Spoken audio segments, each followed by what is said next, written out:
தாவேகா தலைவர் விஜய் வரும் 13ஆம் தேதி கரூர் செல்ல உள்ளதாக தகவலானது வெளியாகி இருக்கிறது. மேலும் விவரங்களோடு இணைகிறார் செய்தியாளர் ஜெர்ரி. வணக்கம் ஜெர்ரி, விவரங்கள். சுபா வணக்கம். கரூரில் செப்டம்பர் 26ஆம் தேதி தாவேகா பிரச்சாரத்தின் பொழுது ஏற்பட்ட கூட்ட நெரிசலில் சிக்கி பலியானோரின் குடும்பத்தினரை விஜய் வரும் 13ஆம் தேதி நேரில் சந்திக்க திட்டமிட்டிருப்பதாக கூறப்படுகிறது.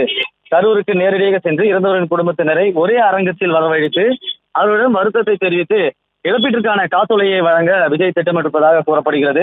41 குடும்பத்தினரையும் நேரடியாக தனித்தனியாக சந்திக்கும் பொழுது பாதுகாப்பு குறைபாடு ஏற்படும் என்ற காரணத்தினால அவர்கள் ஒரே இடத்திற்கு வரவழைத்து 41 குடும்பத்தினையும் சந்திக்க திட்டமிடப்பட்டிருக்கிறது. நிகழ்ச்சி நடைபெறும் அரங்கத்திற்குள் விஜய் மற்றும் முக்கிய நிர்வாகிகளுக்கு மட்டுமே அனுமதி அளிக்கப்படும் எனவும், அதே போல ஒரே குடும்பத்தில் 5 பேர் மட்டும் அழைத்து வர குடும்பத்தினரிடம் பாதிக்கப்பட்ட குடும்பத்தினரிடம் அறிவுறுத்தப்பட்டிருக்கிறார்கள். தாவேகா வழக்கறிஞர் அணியினர் நேற்று சென்னை டிஜிபி அலுவலகத்துக்கு சென்று விஜய் கரூர் செல்வதற்கான பாதுகாப்பு வழங்க வேண்டி மனுவும் கொடுத்திருந்தனர். இந்த நிலையில போலீசாரும் பல்வேறு அறிவுறுத்தல்களை வழங்கியிருந்தனர். அந்த அறிவுறுத்தல்களை பின்பற்றுவதாகவும் உறுதியளித்திருந்தனர்.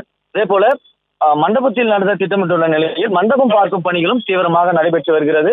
இந்த சூழலில்தான் ஒரு புறம் தமிழக வெற்றி கழக தலைவர் விஜய் அவருடைய வீட்டுல தாவேகாவுடைய பொருளாளர் வெங்கட்ரமணனுடன் 20 லட்சம் ரூபாய் காசோலை வழங்கும் பணிகளுக்கான ஆலோசனையிலும் ஈடுபட்டு வருகிறார்.